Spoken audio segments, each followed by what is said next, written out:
अभी कुछ समय पहले मुंबई में हेमा मालिनी की बायोग्राफी लॉन्च हुई थी। ये beyond the dream girl title से लॉन्च हुई थी, जिसे हार्पर कॉलिन्स ने पब्लिश किया था। और इस मौके पर हेमा मालिनी ने धर्मेंद्र और उनकी पहली पत्नी प्रकाश कौर के बेटे सनी देओल से रिश्ते को लेकर पहली बार बयान दिया था। उन्होंने कहा था कि उनके साथ रिश्ते अच्छे हैं। इस बयान के बाद पिछले 4 दशक से जारी सवाल फिर से ताज़ा हो गया है कि क्या वाकई हेमा और सनी बॉबी देओल के रिश्ते बेहतर हैं। दरअसल मीडिया उनकी और सनी देओल के रिश्तों के बारे में जानना चाहता है, तो जवाब में हेमा मालिनी ने भी कहा था कि जब किताब का नाम बियॉन्ड द ड्रीम गर्ल है तो बुक में उन दोनों का जिक्र होना ही था। लोग सोचते हैं कि हम किस तरह का रिलेशन शेयर करते हैं।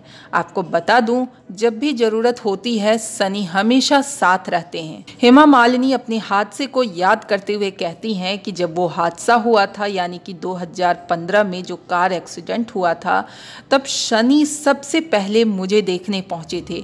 वो सब चीज़ों का ख्याल रखते हैं। जिस तरह वो सबकी केयर करते हैं, यही दिखाता है कि हमारा रिश्ता कैसा है। हेमा मालिनी के बयान के बाद से चर्चा जोरों पर है कि जब उनकी और सनी के बीच ऐसे ताल्लुकात हैं तो दोनों के परिवार साथ क्यों नहीं दिखते। दरअसल जब हेमा की बेटी की शादी हो रही थी, तब भी दोनों के रिश्तों को लेकर काफ़ी चर्चा हुई थी। शादी में सनी बॉबी के शामिल होने पर तरह तरह की चर्चाएं हो रही थी। उन्होंने एक बयान में कहा भी था कि सनी बॉबी शादी में जरूर आएंगे। हालांकि शादी में दोनों नहीं पहुंचे थे। इसे 4 दशक से धर्मेंद्र के 2 परिवारों के बीच की तल्खी के तौर पर देखा गया था। कुछ मीडिया रिपोर्ट्स में इसे परिवार के अंदर धर्मेंद्र की निजी हार भी कहा गया था।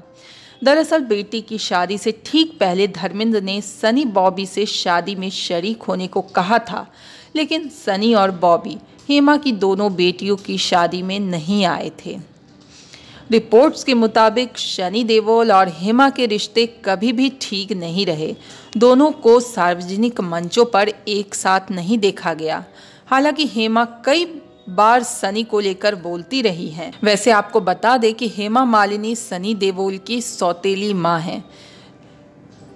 धर्मेंद्र ने 2 शादियां की थी। पहली पत्नी का नाम प्रकाश कौर है। रिपोर्ट्स की माने तो सनी और बॉबी और उनकी मां धर्मेंद्र की दूसरी शादी की वजह से हेमा मालिनी नाराज हैं। साल 1980 में हेमा ने धर्मेंद्र के साथ शादी की थी। एक इंटरव्यू में प्रकाश कौर ने कहा था, एक औरत के रूप में मैं हेमा मालिनी की भावनाएं समझ सकती हूँ, लेकिन एक माँ और पत्नी होने के नाते मैं ऐसा कभी नहीं करती जो उन्होंने किया। यानी कि धर्मेंद्र से शादी के बारे में उन्होंने कहा। प्रकाश कौर ने यह भी कहा था कि धर्मेंद्र भले एक अच्छे पति नहीं है, पर वो एक अच्छे पिता जरूर हैं। प्रकाश कौर की 2 बेटियां भी हैं। फिल्मी अड्डा के लिए अनुराधा की रिपोर्ट। कौन हो रहा है?